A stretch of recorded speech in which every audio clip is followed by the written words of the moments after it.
Media coverage in the United Kingdom of the extraterrestrial UFO issue has exploded over the past 12 months, and it's due to the timed release of the thousands of documents and sighting reports by the British government into the public domain.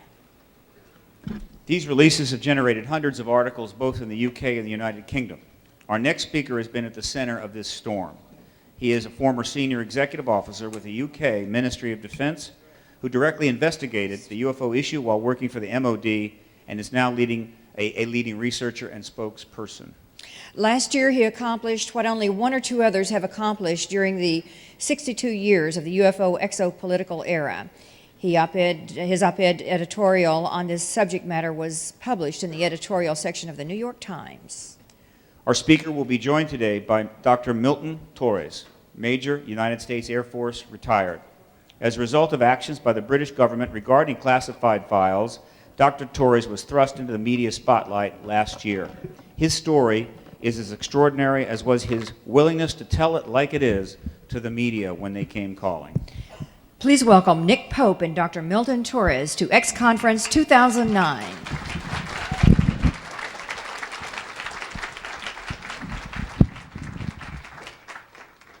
Well, thank you very much indeed for that. Thank you, Steve, Cheryl. Thanks to all the PRG staffers, benefactors. Thanks to Frankie Ma from Sky Channel 200 for moral support. And thanks to Milton Torres, who will be taking the podium after I've perhaps set the scene a little bit. I'm going to speak for maybe about 20 minutes or so, explain the background to the release of the Ministry of Defense's UFO files, then hand over to Dr. Torres. He'll speak firsthand about what I think you'll find is one of the most interesting and sensational UFO incidents that you will have heard about. And then Dr. Torres will hand back to myself.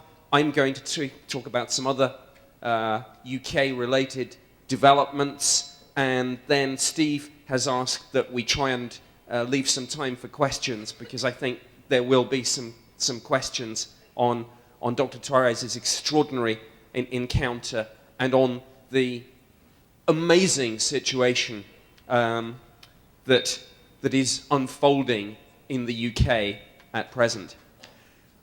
I want to start, people talk about disclosure. I guess that prompts the question, well, what is there to disclose? All I can say is that as somebody who served for 21 years at the British government's Ministry of Defence, our equivalent of your DOD, of course, the best perception I have is that absolutely everything that we have on the UFO issue is being placed into the public domain on a rolling program. I'm going to get into the whys and the whats a little bit later on. I'm going to roll this back to December 2007. I don't really want to do anything older than that, because I want to keep this presentation really quite fresh and current. And there is, even at the end of this talk, going to be quite a bit of new developments from this year. This is an ongoing, unfolding situation that is attracting media interest from all around the world. December 2007, the Ministry of Defense made a policy decision to release its entire archive of UFO files. 12,000 sighting reports going back to the 50s, policy files, files on how to handle this subject when it's raised in Parliament or by the media, public correspondence files, all sorts of files. Why was this decision taken? Three main reasons. Reason number one, the French government had recently disclosed their archive of UFO files. CNES, the French National Space Research Institute, has custody of the UFO issue in France, but they had made a decision to release their files. Some of you may have seen, unfortunately, the story was overshadowed by one of those unfortunate things which took the edge off it. So many people tried to log on to the website that it crashed. An indication, though, of the phenomenal public and media interest in this subject. But the French government disclosed, and that set a precedent which made it more difficult for us in the UK to hold out on this. The other reason, the second reason, is that the Ministry of Defence felt, and the government felt in a wider sense, that this would be an interesting issue on which to demonstrate the government's commitment to open government and freedom of information. The third reason is, I think, the most interesting one. The Ministry of Defence receives more FOI requests on UFOs than any other single subject, including the war in Iraq and Afghanistan.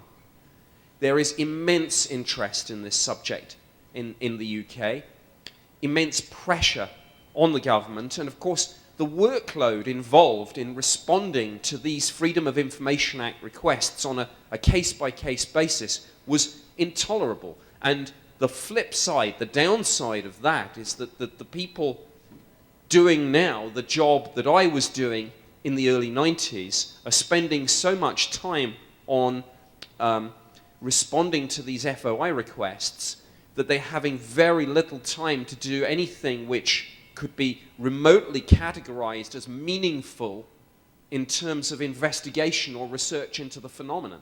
I think that's a serious issue. So, for all those reasons, in December 2007, the MOD made that policy decision: we are going to release the whole lot. It's going to take 3 years. It's being done in a number of different batches because, of course, there do have to be redactions. Sometimes that's quite understandable things. Names and addresses of witnesses under data protection and privacy laws, of course, can't be released to the public. But there are other things too: the capabilities of a military radar system, methods and sources of gathering information, information passed in confidence by an ally, all those sorts of things. So it's a big job. Some poor person, and I actually know him, he's the guy doing the job I did, has to go through all this, page by page, line by line, word by word, redact it, scan it in, black it out, etc., etc. So, December 2007, the decision was taken. May 2008, the first batch of files was released. I had a peripheral role in this, even though I'd actually left the Ministry of Defence in 2006, but the National Archives, who are basically now going to be the custodians of this material, called me in and asked me to review the material, as indeed, of course, I'd worked on it, to help them pick out some cases, some serious, some quirky, some explained, some unexplained. So they had me do that. And they just generally had me in a sort of consultancy role, as it were, and also asked me, as I now act, actually as a freelance journalist, and I'm going to get into a little stuff, incidentally, about UFOs and the media later on. But they called me back.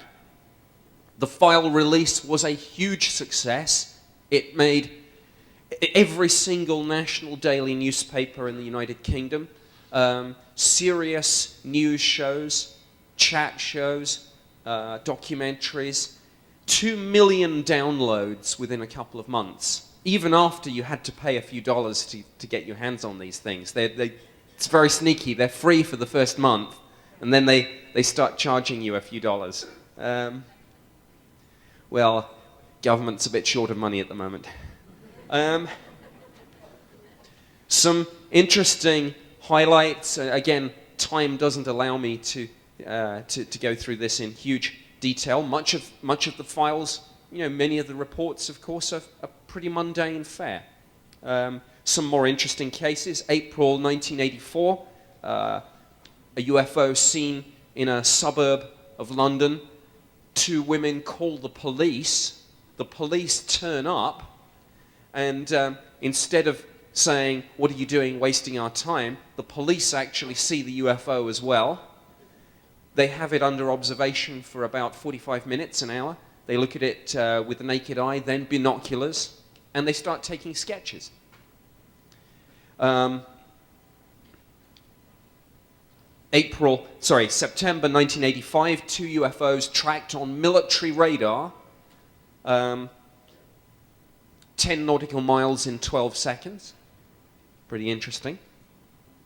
September 1986, a UFO passes an estimated 1.5 nautical miles from a commercial aircraft. The pilot submits a report to say, "I have no idea what this thing is. Maybe it was space debris re-entering the Earth's atmosphere and breaking up. Maybe it was a meteor or a fireball. Or maybe it was a missile that had been fired on." And he said, "If the latter option, my crew and I are extremely displeased."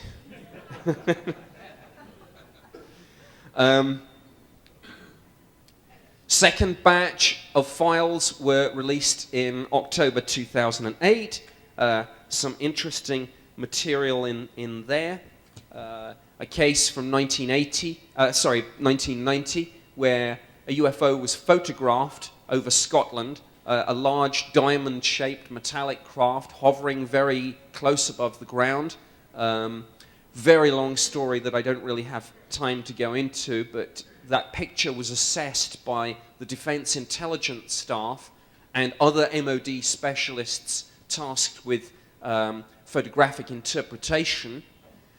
Their assessment was this photo is not a hoax, it's a real object, it's about 25 meters in diameter, and we'd sure as heck like to know what it is. Because, of course, the reason that the MOD is interested in this is basically, is there something we can learn about the capabilities of these things, whatever they are, whoever or whatever is flying them? And let me make one thing clear. I don't know what UFOs are. I'm not standing here as someone who's saying to you that UFOs are extraterrestrial and this is part of a process to disclose.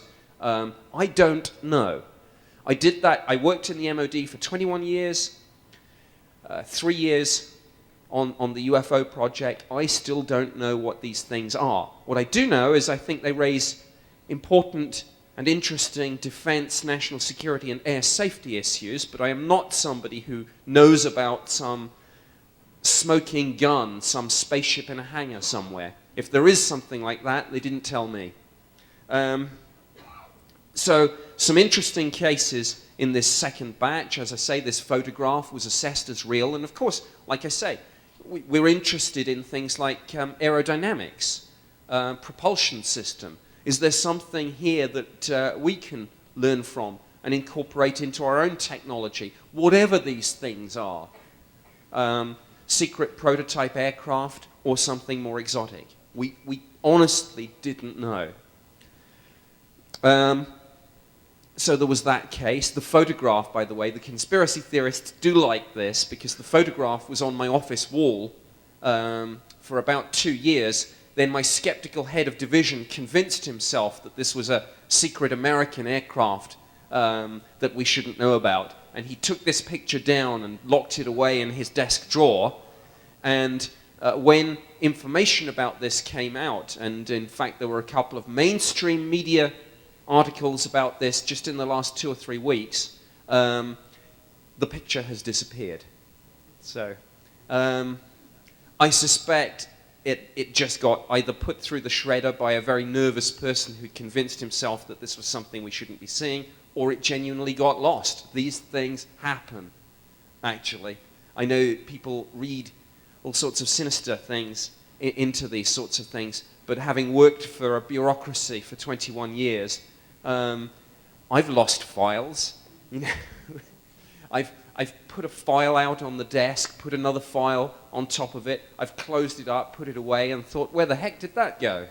And 3 months later, I find it where it shouldn't be. These things happen. So we're going through this second batch. April 1991, an Alitalia jet coming in to the UK over Kent.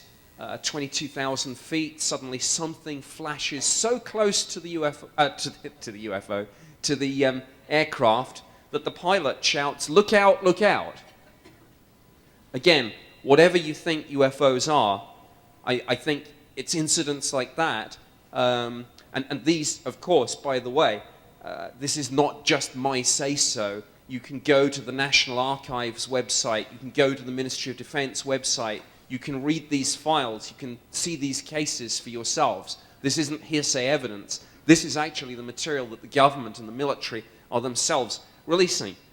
So the media are kind of flicking through this second batch, and as I said, there are some interesting cases, but you know, most of it is pretty mundane. So they're going through, and it's man walking his dog, sees light in the sky. Yeah, okay, that's interesting. Woman looking out of her window, sees green light streak across the heavens. Yeah, okay, that's fine. United States Air Force pilot ordered to open fire and shoot down a UFO. Yeah, what? Hello? So the media is going through this, and suddenly this case leaps out at everyone, and they go, what?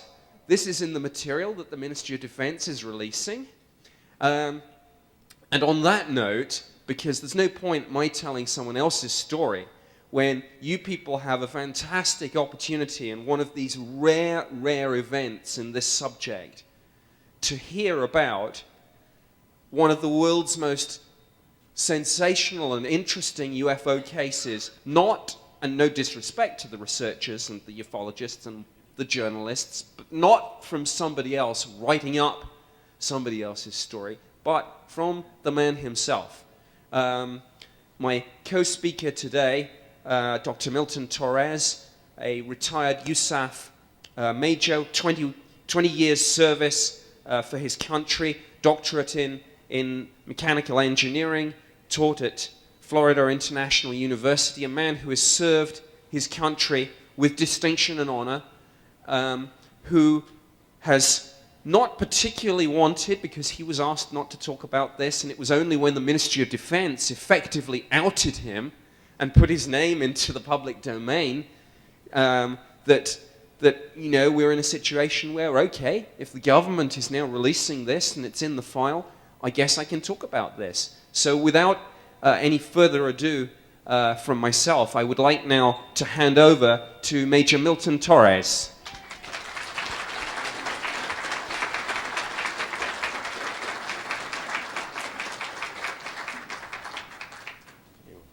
Pin that on?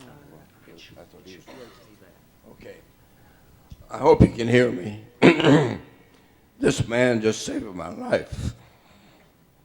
The MOD released the story that I've kept since 1957. What a relief. I can talk about it. I'll give you a background about where I came from and how I started. I joined the Air Force because the Korean War was on and my number was getting close. And I certainly didn't want to go to the Army, and I don't like mud. And I just sure as hell wanted to be a fighter pilot. And I knew I wasn't going to be one because I didn't have any education at that time. But anyway, I joined the Air Force. And lo and behold, they come down and say, we offer to the enlisted personnel a chance to fly. Wow. You couldn't give me more money or more gracious than to be a fighter pilot. And I wanted to be a fighter pilot. Well, when I got into fighters, or I should say when I got into training, I decided I was going to go for the fighters. I wanted to fly an F-86 and go to Korea and shoot down all those goddamn MiGs that everybody else was missing. Anyway, make a long story short, I succeeded. I was well up in the top of the class. I wasn't the top, but I was close. And they offered me a fighter job. It was an F-86, but an F-86 not for Korea. It was an 86D, an all-weather airplane to shoot down bombers that were coming in. Well, at the same time, high-level discussions were held in the Air Force, and they said, we're going to send this F-86D to England. We're going to augment their defense capabilities just in case. So they took an entire wing. A wing consists of basically 3 squadrons of fighters. That's about 75 fighters.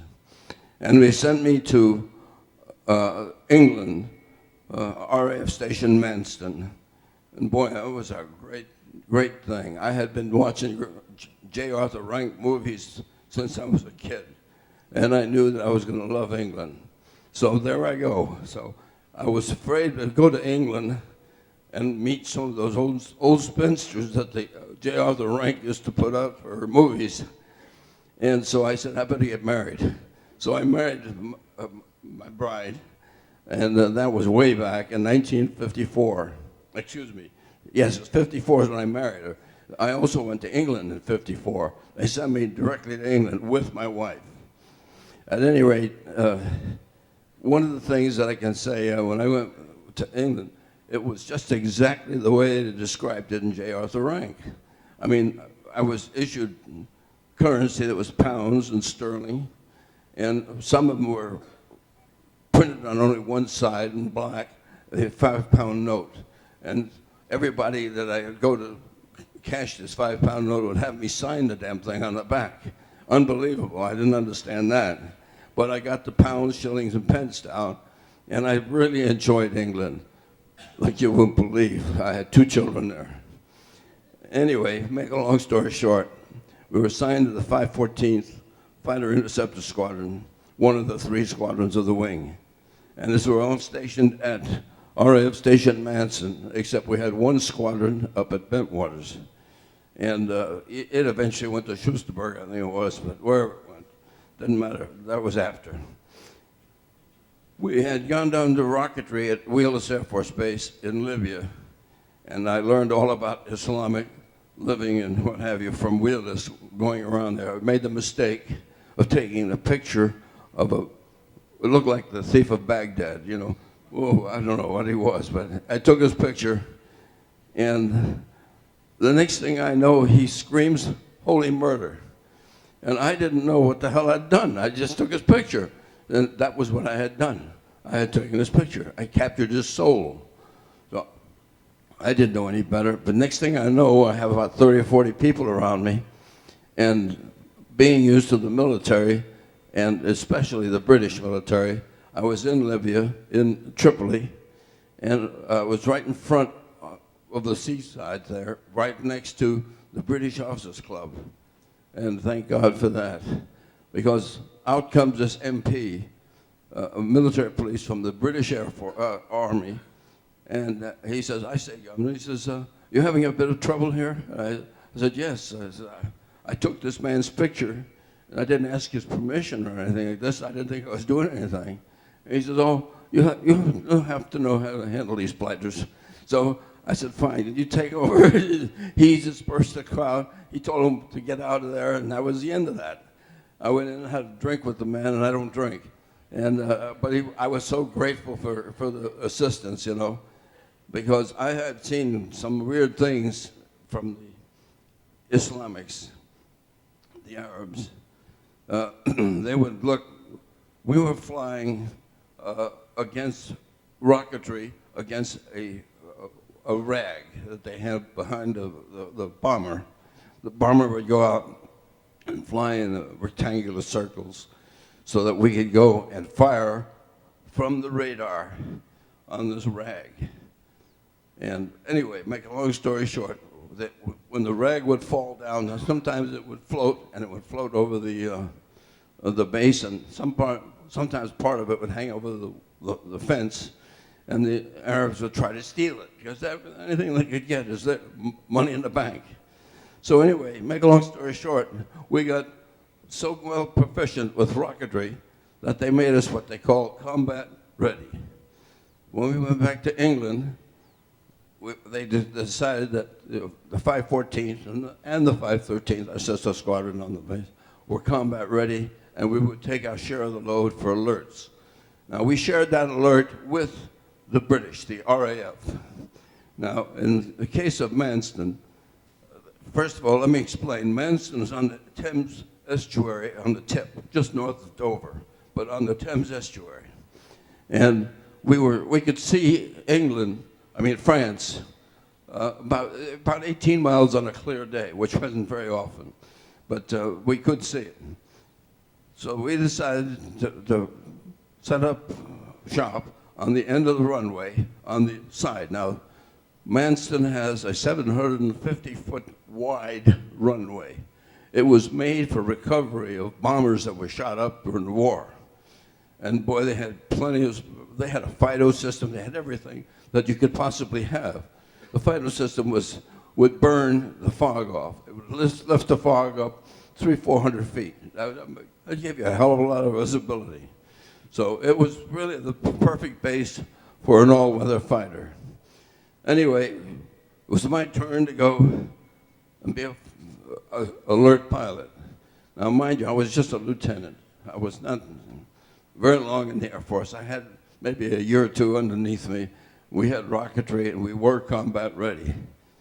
So the next thing I know, we're out there on the alert shack. 2 airplanes, myself and my wingman, were there next to each other.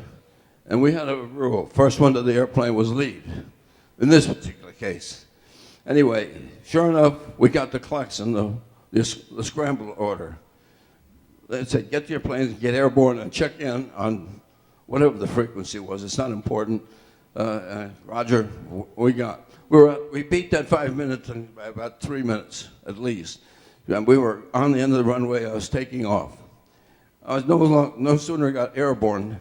Now, mind you, we took off as a formation of 2, but because of our tactics in radar, one drops behind the other, and we go in line. And then as we reach the target, whatever the target is, we turn in place so that both of us have a chance to fire on the same thing.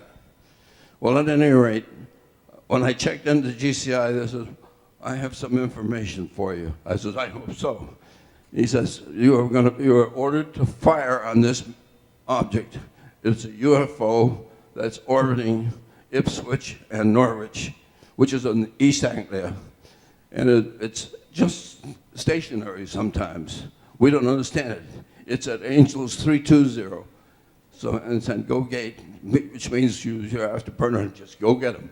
So we got out there, and mind you, he wasn't lying. We were in the soup immediately. I don't think I ever saw a single light after we got airborne, because I was in that soup, and he vectored us to north 020, which was kind of back. So we turned around. We were probably over France by this time. And then we turned around and started heading and climbing. I was climbing as fast as the airplane would go using the afterburner. And my fuel was going fast, because, you know, when you use that afterburner, the fuel disappears. Anyway, he said, I'll give you an intern, and you'll have on your port side at 30 degrees, somewhere around 15 miles away, you'll have your target. Sure enough, just like he said, we turned.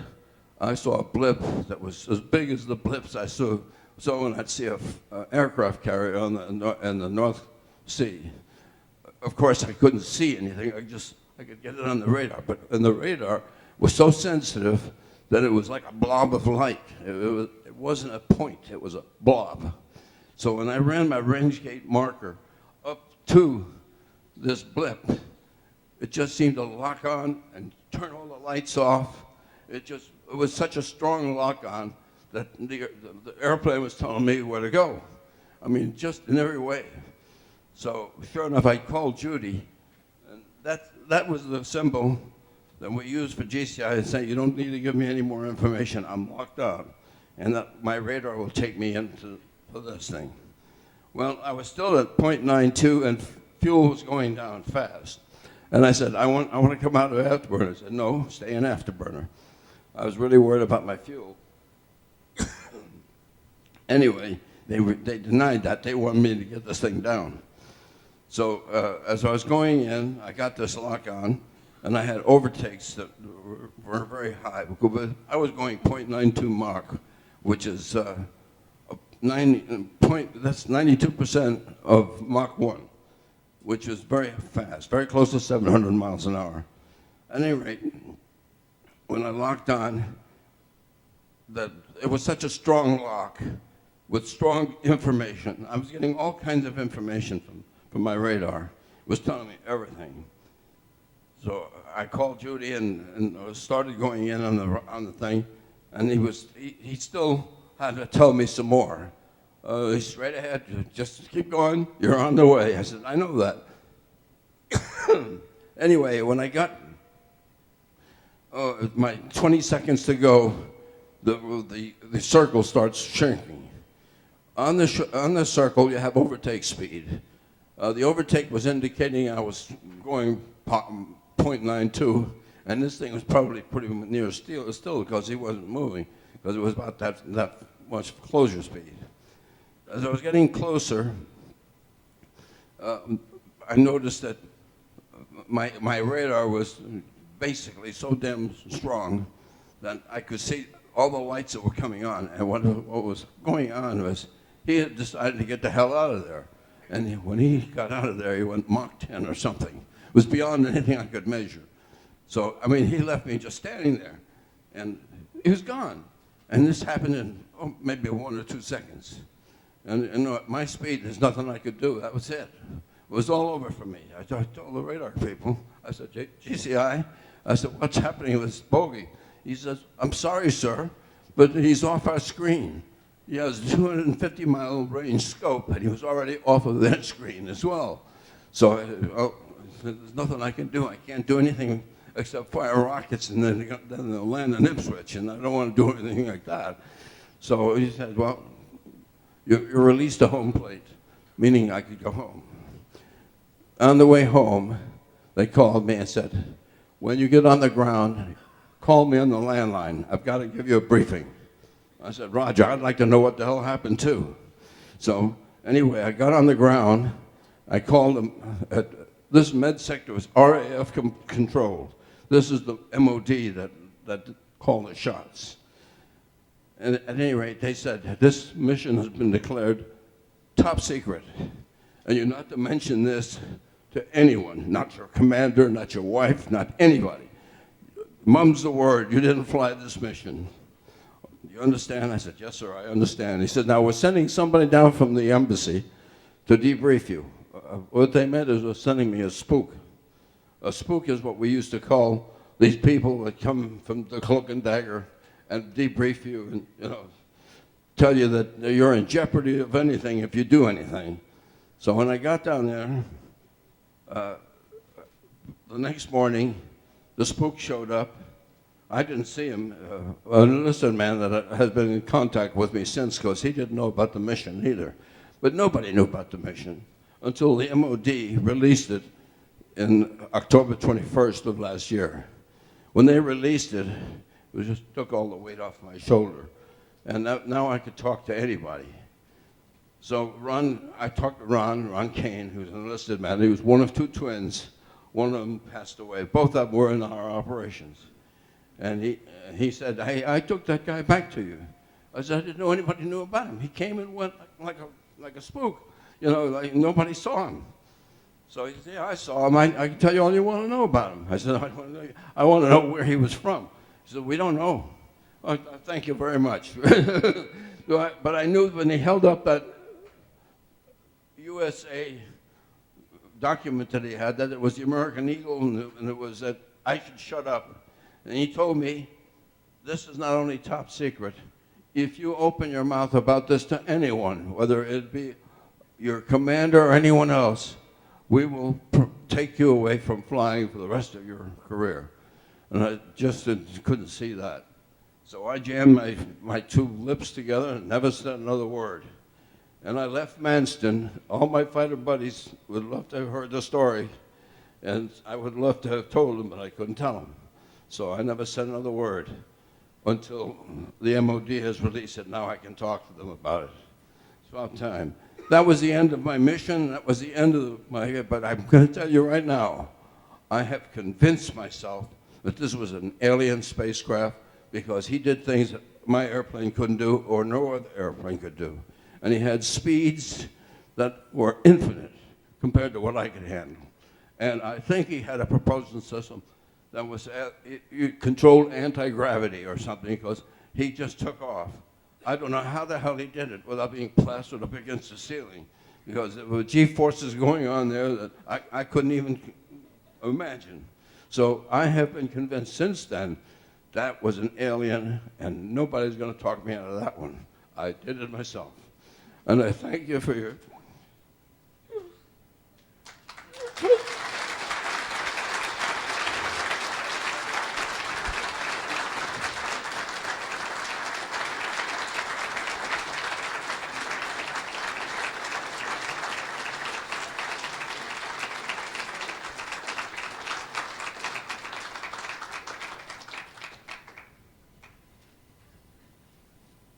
Well, ladies and gentlemen, I really don't know how you can follow an account like that. You have just been privileged to sit through a first-person description of arguably one of the most interesting UFO cases that I've ever heard about. 1957, bear in mind we're talking about. A radar return showing a craft the size of an aircraft carrier, capable of hovering at one moment and then accelerating away at speeds of Mach 10 at the next. I sure as heck don't know what that could be. It certainly wasn't one of ours. I wish it was. Absolutely extraordinary. The interesting thing is there's a wider issue here. There have been other cases where serving military pilots, having received authorization from the chain of command, have been given a shoot-down order. I think Richard Dolan touched yesterday very briefly on the case of Parviz Jafari from Iran in 1976, who was ordered to shoot down a UFO in the vicinity of Tehran. When he closed on the object, everything else in his aeroplane worked, but I think it was his fire control system, his air-to-air missile firing capability just winked out. Parviz Jafari retired as a general. There are generals out there willing to talk about the UFO issue and about first-person experiences. Another case is Comandante Huertas from Peru, 1980, in December. He was scrambled, authorized to open fire on a UFO that had infringed into restricted military airspace. He actually did manage to open fire with his machine cannon. His testimony was that the rounds were somehow absorbed by the UFO. He said, "I didn't miss." You know, like all fighter pilots, proud men. He said, "I didn't miss." You know, nor did I see the rounds ricochet off this thing. They were absorbed. He said that's the only word I can use. There is mainstream media coverage of this. Major Torres was interviewed widely, and this whole issue of incidents where pilots have been scrambled to intercept UFOs tracked on radar and given orders to open fire was covered, for example, recently on America's Newsroom on Fox News. So the big channels are beginning to take a look at this subject, and I'm in the second part of my presentation. I'm going to perhaps touch a little bit on changes that I have noticed in the way in which the mainstream media are beginning to engage on this UFO issue. But I want to return now to the ongoing situation in the United Kingdom, where I feel that the British are leading the way, both in terms of governmental action to release our archive of UFO files, and indeed in terms of the events themselves, because Britain has had, as I'm going to go on and explain, a series of extremely interesting UFO incidents in the last year or so. And I'm going to briefly touch on that, but I want, and Steve Bassett specifically asked that I perhaps leave some time for questions at the end. So I'm going to go through these sort of reasonably quickly. But on 8th of June 2008, there was a reported near miss between a UFO and a police helicopter near an Air Force base called RAF St Athan in South Wales. Reports of what happened varied, but basically one media report suggested that the pilots then chased this UFO across the Bristol Channel. The police themselves confirmed that a UFO had been seen by the aircrew. They denied that a chase had taken place. There's a lot of bureaucratic wrangling between the police and the Ministry of Defence over who was going to take the lead on this issue. And there was a wonderful statement given by the Ministry of Defence press office, and one has to wonder quite what they meant by this. But when contacted by one journalist, the quote was, "It is certainly not advisable for police helicopters to go chasing what they think are UFOs." Which was reminiscent, actually, of something that the MOD wrote in something called Project Condign, a highly classified, secret UK eyes only study commissioned by the Defence Intelligence Staff, published now, declassified and published on the MOD website. Like all the incidents I'm discussing, this is not just our say-so. This is on the government's own website. It was reminiscent of a recommendation at the back. We changed, by the way, the word UFO. We banned it because we felt it had too much baggage associated with it. And we referred to UAP, unidentified aerial phenomena.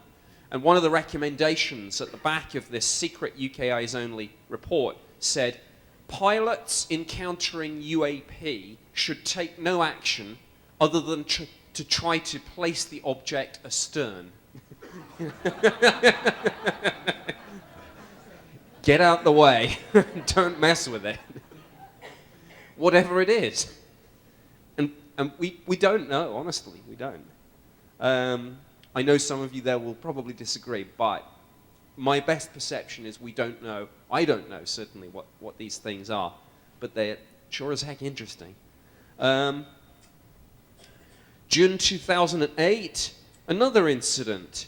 Some soldiers at a barracks somewhere called Turnhill in the county of Shropshire. They're on guard duty.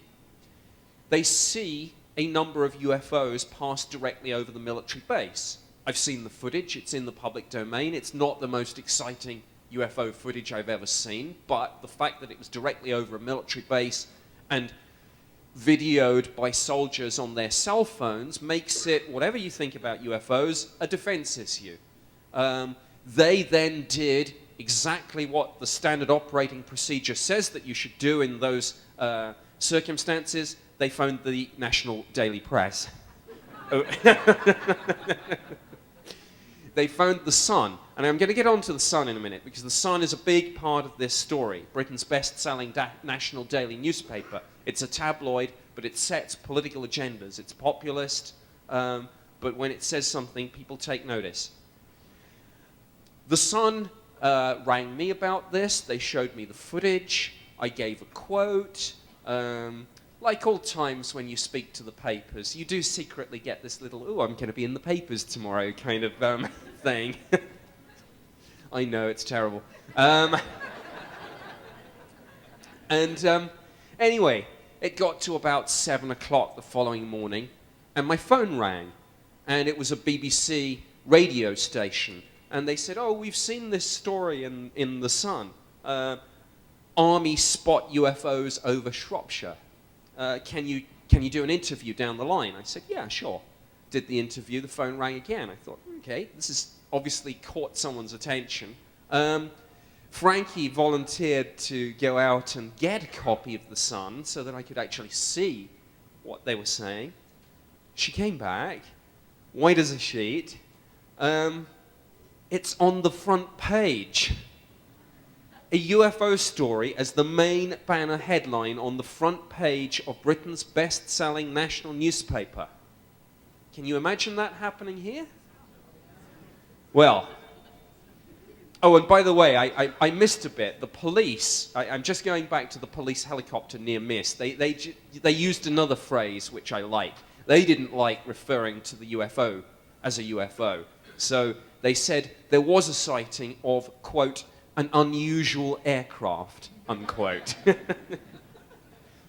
I love it. Sometimes you have to look at the words used. Incidentally, it later emerged that near miss between the police helicopter and the UFO over Wales was not the only near miss involving a police helicopter that year. Back on 2nd of May, there had been another incident. Again, I don't know what the police have done to upset the UFOs, but there seem to be an awful lot of incidents involving police helicopters in the UK at the moment. And this second incident happened actually over Birmingham, which is our second most populous city in the UK. So we had this near miss. And again, you can read about this on the website of a body called the AirProx Board. AirProx stands for Air Proximity, and it's jointly sponsored by the Ministry of Defence and the Civil Aviation Authority, which is our equivalent of your FAA. So this is an official report, and it's talking about a UFO sighting, and it's confirming that the pilot had to take evasive action. These are serious issues in our skies. Fast forward to 2009. I'm just going to run through a couple of news stories, and then I think we're doing pretty well for time, so we may have a lot of time for questions, which could be fun. On 1st of January 2009, the UFO project where I worked formally moved from Whitehall, MOD main building headquarters in London, to Headquarters Air Command at RAF High Wycombe. There was no particular significance in that move, but again, it was covered by some of the national newspapers, and it was my hope, although sadly this hope has not thus far materialized, it was my hope that embedding the UFO project at what is essentially a military headquarters, as opposed to a much more mixed civil military building, was going to ensure that UFO sightings were investigated with a little bit more rigor, that people didn't make assumptions based on their belief system, but in proper military ways went through, investigated properly, checked what's on radar, etc., etc. That was really the first British UFO story of 2009, and it was all a little bit quiet. And then something happened which made news all around the world. On 3rd of January, the residents of a small town in Lincolnshire called Conisholme, some of them saw strange lights in the sky. At about 4 o'clock the following morning, a loud explosion, like a crashing sound, was heard. Now, Conisholme is known, it's home to one of these wind farms where you get all these big wind turbines. They're about 280 feet high, 3 blades on each of them. Each blade is about 66 feet in length. They're pretty sturdy things. When the locals woke up, they found one of these things had been smashed up. The implication was that something had hit this thing. One of the blades was fine. One of them had been dented out of shape, and one had been knocked off.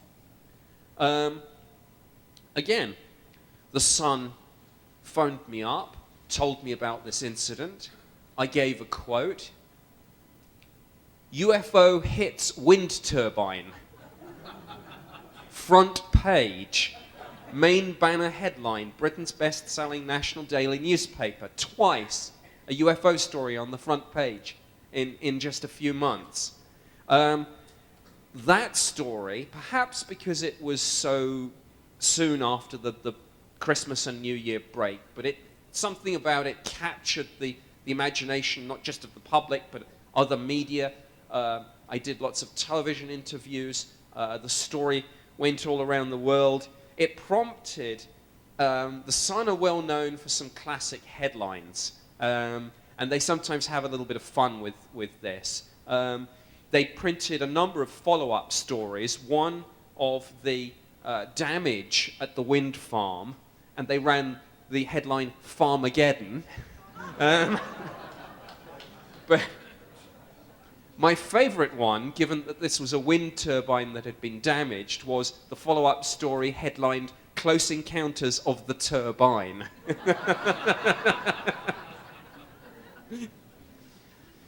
Now, it's interesting.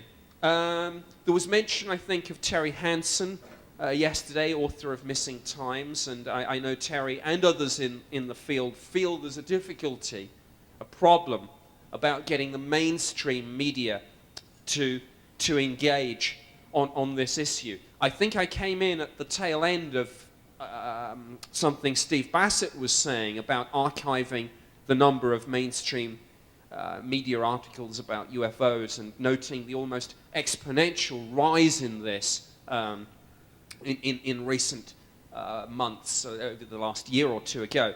I know that the UFO apparently seen at the Obama inauguration was another story that was picked up and ran extensively. The fact that if you had not split the vote by having lots of different UFO-related issues put up in the so-called briefing book, UFOs would have actually been, in terms of popular vote, I believe, the #1 story that people wanted to raise with the new administration. That was a story as well. It was covered in England. I don't know what coverage it generated over here. But my point is, and I say this as somebody not just who worked for the government for 21 years, but someone who now actually works as a freelance journalist. I write feature articles myself for national newspapers, magazines. I pitch stories for news shows, chat shows. I am noticing that it is not impossible. In fact, it is actually quite possible, and I've done it, as have others, to get this subject covered, and actually covered not just, we had a joke about those headlines, but essentially the story was played straight. And other TV news shows, both in America and in Britain, have covered it too. I mentioned America's Newsroom.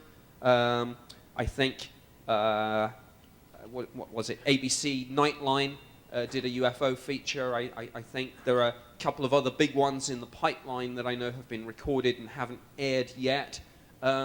Australia, actually this Sunday, watch out for this, Channel 7, a big news show called Sunday Night.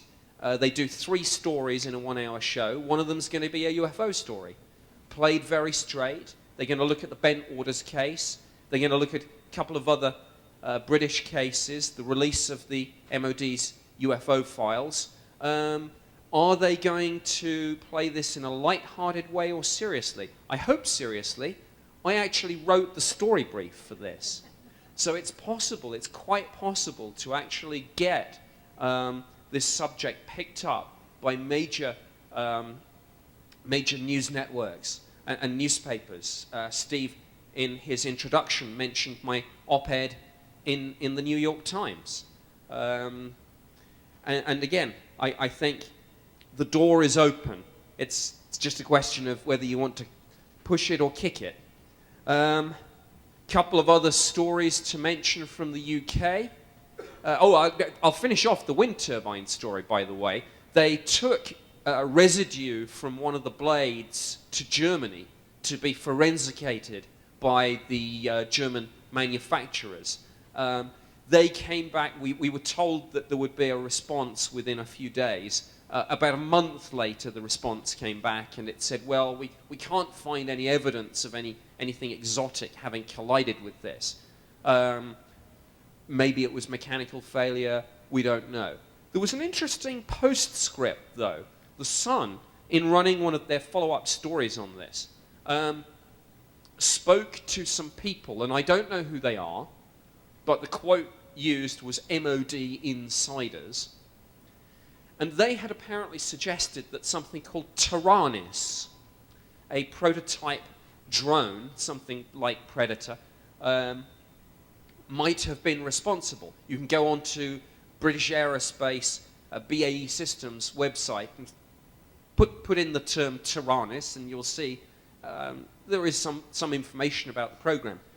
The interesting thing about that, as I well know from my 21 years MOD experience, is that in the normal course of business, getting people thinking and speculating about prototype aircraft and drones is the very last thing that you would want to do.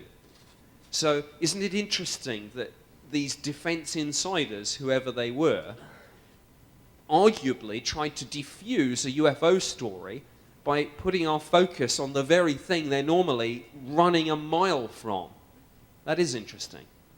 At the end of January, David Cameron, leader of the Conservative Party in the United Kingdom, possibly a man who will be the next Prime Minister of Britain, was asked at a Q&A session, what are you going to do about the UFO issue?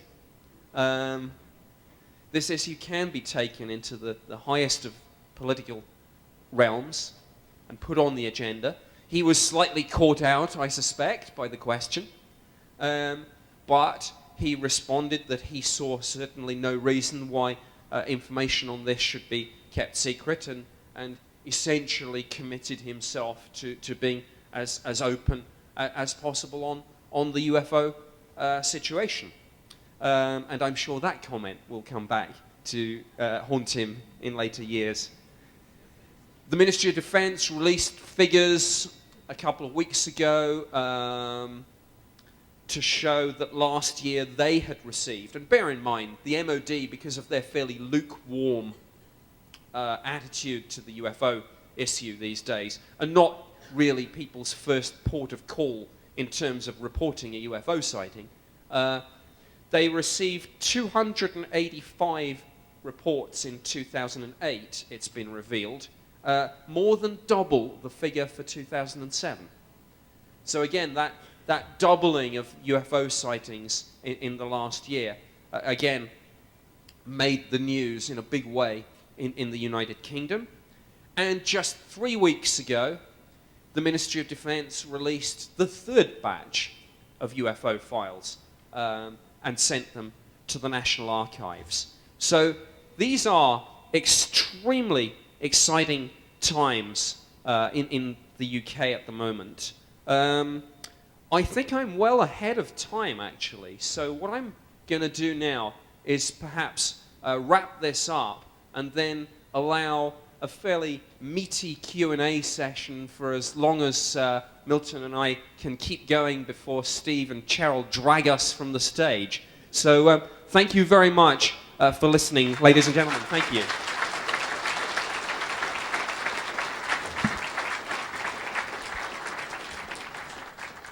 I don't know how you're going to work this, but I guess, same as before, that someone's going to put a microphone down there and address a question either to Dr. Torres or to myself, and we will do our best to respond. So if somebody has somebody's just coming up with a microphone, so if you want to form an orderly queue, I'll take it. And we'll do what we can.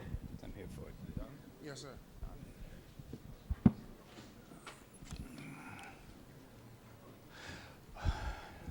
Put it on there? Yes, sir.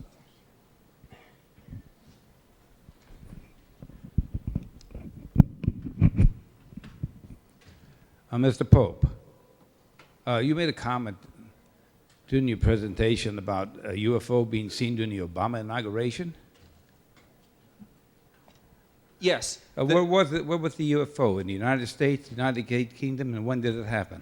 This was, correct me if I'm wrong, this was a piece of CNN footage, and on one of the news reports, covering the inauguration, the camera panned around, I think, over a crowd of people, and something just flashed across the screen. Now, it may be a bird. I don't know.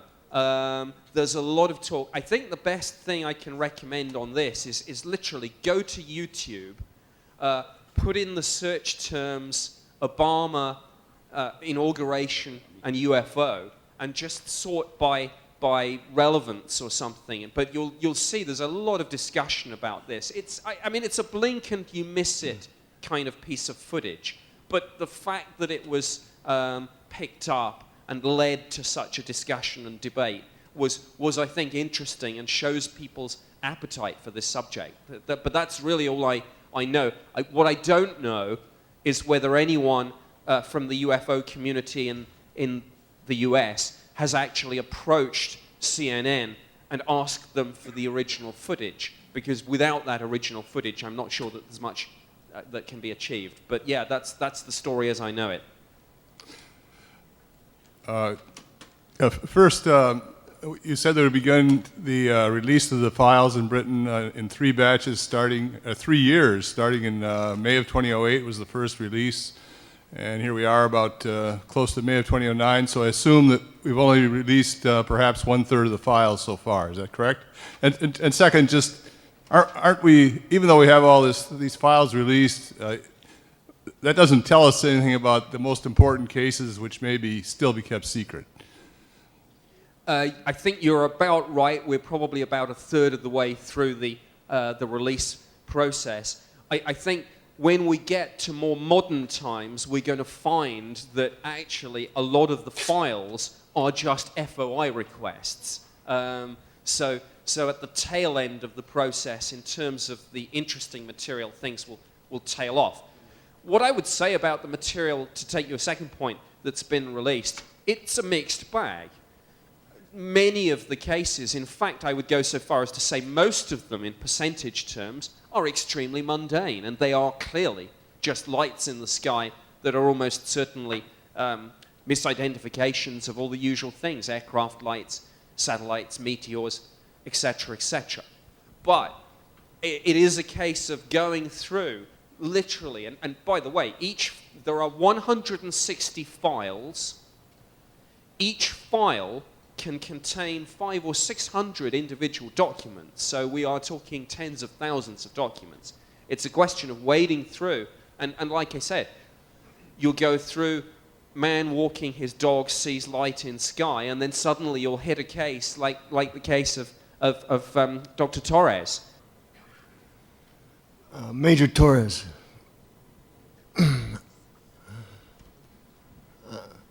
I'm one of those mud guys, U.S. Army, so I'm not familiar with. I got nothing but respect for you guys. That's all right. I did everything I could in Vietnam to keep you from getting hurt. Thank you. Yeah, they didn't ask me if I liked the mud or not. But my question is, in the recounting of your incident, you mentioned you had a wingman. You had two aircraft take off. Yes, I had a wingman, and you know, he was a new guy in the squadron, and he has disappeared. I don't know where. I never got to talk to him again. Right after the flight, he was gone, and I don't know where he went. Okay, that answers my question. I've even gone to hypnotists to see if they could get out of me what his name was. It bothers me. I couldn't even shoot the shit with him. What can I say? Hi, this is a question for Mr. Pope. And if Mr. Torres, if you want to answer, you can answer also. How many other countries are involved in their own UFO disclosure? I think France and Brazil are on board. Can you comment on that? Well, I think that anybody that's got an Air Force has had some encounters. I'm almost sure of that. I know the Russians have a hell of a lot that they stockpile, but they don't share. They don't share, you know. So I don't know how many there really are. I know Canadians have. I wouldn't even doubt, and I know Peruvian and Brazil has had some encounters. So there's a lot. You know, every time you pick a paper up and somebody has a UFO encounter, It's just, there's so many of them, it's hard to categorize them. Okay. Thank you. You're welcome, believe me. Yes, this is a question for Mr. Pope.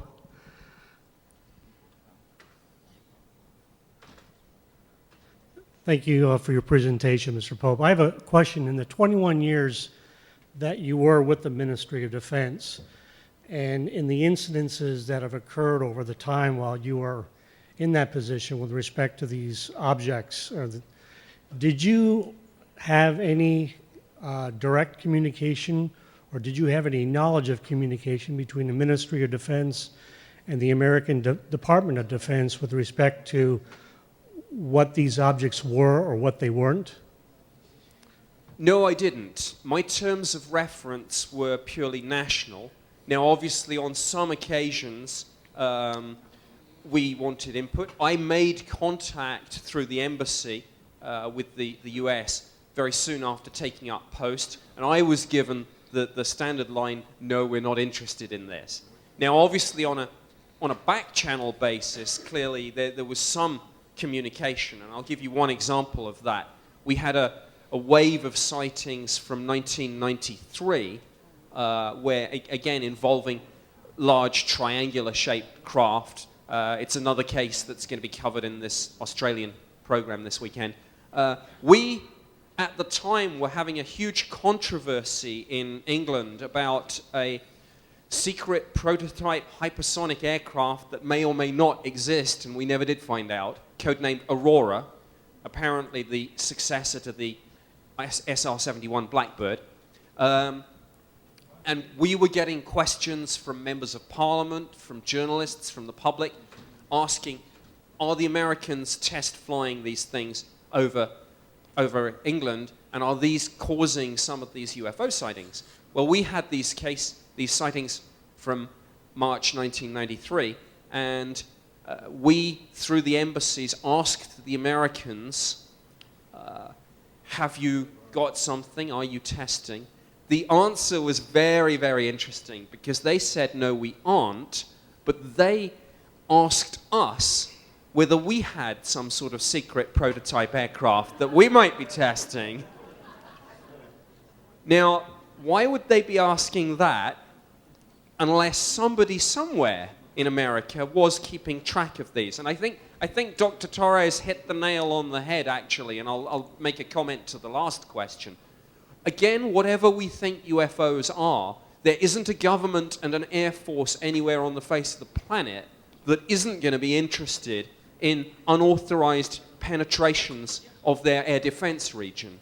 If something's on radar, if there's strong evidence to suggest that there's something up there, we want to know about it. Now, whether or not you embed that in a formal UFO program, or whether you just do it on a more ad hoc basis, I don't know.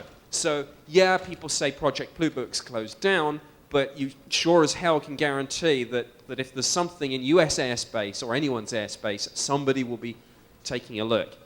I've been told we've got 10 minutes. Is that right? There are a few more. If we can... There's a line here. Okay. Hi, I'm Mr. Pope. I was wondering if you can give me your sense of the difference between the English or the Europeans people versus the American people that approach this issue, or how are their differences? My sense is the American people are maybe a little bit more naive, but I don't want to put more words in your mouth. Well, do you mean the public, or yeah, the public? Yeah. Public attitude. Okay, I really can't answer that with any great degree of authority, because I can't really say what the vibe is in the US. What I can say in the UK, and I guess you can all form your own conclusions of how that compares and contrasts with America. But in Britain, I would say there is huge interest in this subject. And the fact that a populist newspaper is quite comfortable about putting it on the front page twice in a few months, I think speaks volumes. The sun is something of a kind of yardstick, as it were. It's an indicator of what the person in the street is thinking about. If you go down to your local bar and you bring that paper, it will spark off a discussion. People are interested. Yeah, there are a lot of people who think that the authorities know more than they're letting on, but the bottom line is a lot of people are interested and a lot of people believe. Okay. Hi. My question is directed toward you, Mr. Pope. I have a question, a media-related question regarding time and place in the UK. I was married to an RAF gentleman between 1991 and 1993. I don't want to get into where that was based, somewhere near Plymouth, but anyway. Before Sky TV, I think, was popular, the cable networks over there at the time. I don't know if it was BBC 1, 2, or 3. On the popular media at the time, the crop circle situation was very, popular. Was there any funding toward farmers and people that had, in other words, was anybody ever given any kind of money or funding to come out and say that they were part of this experience of, oh, we're the farmer going out to make these circles, we're artists, or was it because the popular opinion at the time was mixed? And I happened to be there at the time, and I would see things on TV, and it was heavily geared toward, it's just a bunch of hoaxers and farmers at the time. But being a journalist, were you aware of any kind of funding? I wasn't aware of money changing hands, but and Colin Andrews is in the audience today, and you might want to go up to him in the break because he knows far more about the crop circle situation than do I. Mm-hmm. Of course, interest in crop circles was at fever pitch. Yes. And then I think the absolute watershed moment was the whole Doug and Dave story. Mm-hmm. When these two guys came out and said, we did it. Yeah. That kind of took the wind out of the sails a bit. And I know there are a number of people who felt that that was a psyop and that these guys had either been put up to it or encouraged to do it, and that the media had maybe encouraged to run this front page story, we hoaxed the world, we fooled the world. Right. And I know that a lot of conspiracy theorists said that it was a deliberate, as I say, a psyop to achieve just that effect. I'm not aware that there's any truth in that, but it certainly did kind of bring things down a bit. Yeah. It was the watershed moment. But speak to Colin in the break, and I'm sure he'll have something to say on that. All right, thank you very much. Hi, Mr. Pope. Two questions. One regarding governmental disclosure. We've had various governments come out and declassify their files. Do you believe that this is something that is coordinated among the world governments in terms of how to lay out this disclosure, or do you see them doing it individually with either competing interests or concerns? And then the other side of that question is the people who are all observing all this. We've had testimonies from Buzz Aldrin, from pilots, from very credible people that makes it out into the public, and it gathered its degree of believers. There's footage that makes it out there, and still the majority of the populace is either on the fence or just discounts it out of hand. If there's going to be sort of like a shot heard around the world, what realm would it be? Would it be a media institution, a governmental institution, something that would have to happen on a mass scale to people in order to bring us to a tipping point of belief? Okay. So those two sides of the question. Okay.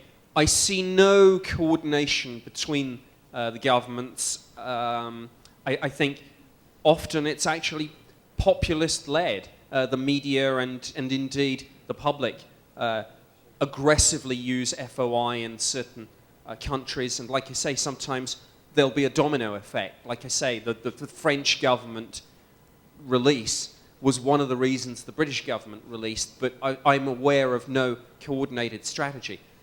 To the second question, what would it take? No bit of film footage is going to do it, because people will say, well, I've seen Spielberg do that. No document is going to do it because someone's going to say, well, there are a lot of hoax documents out there. No testimony is going to do it because someone will say it's just testimony. It would have to be, I think, an official announcement, but of course that begs the question, it depends what there is to announce. An artifact of some sort verified by the scientific community and then published up in Nature or something. Or, and I know this isn't necessarily popular with the UFO community, but a signal. Radio astronomy, picking up a signal from an extraterrestrial civilization. And of course it's interesting that over the next few years the square kilometer array is going to take our capacity in terms of listening for those signals a whole step above anything that we've got now.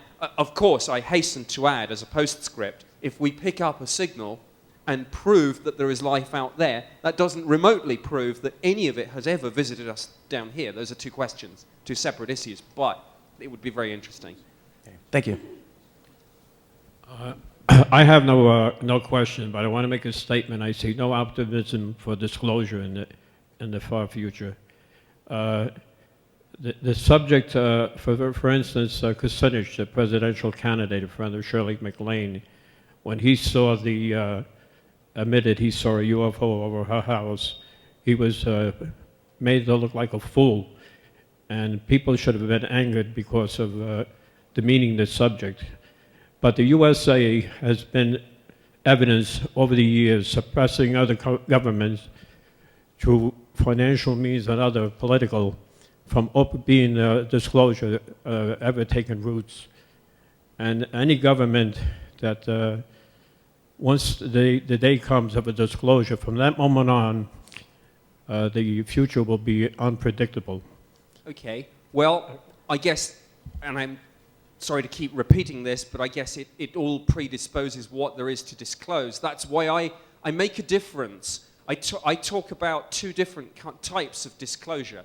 Disclosure with a capital D, I guess, implies that there is some extraterrestrial presence to disclose. I'm talking about disclosure with a small d, and the reason the British government can disclose with a small d all its files is because we don't have knowledge, or if we do, they didn't tell me, of an extraterrestrial presence. Okay.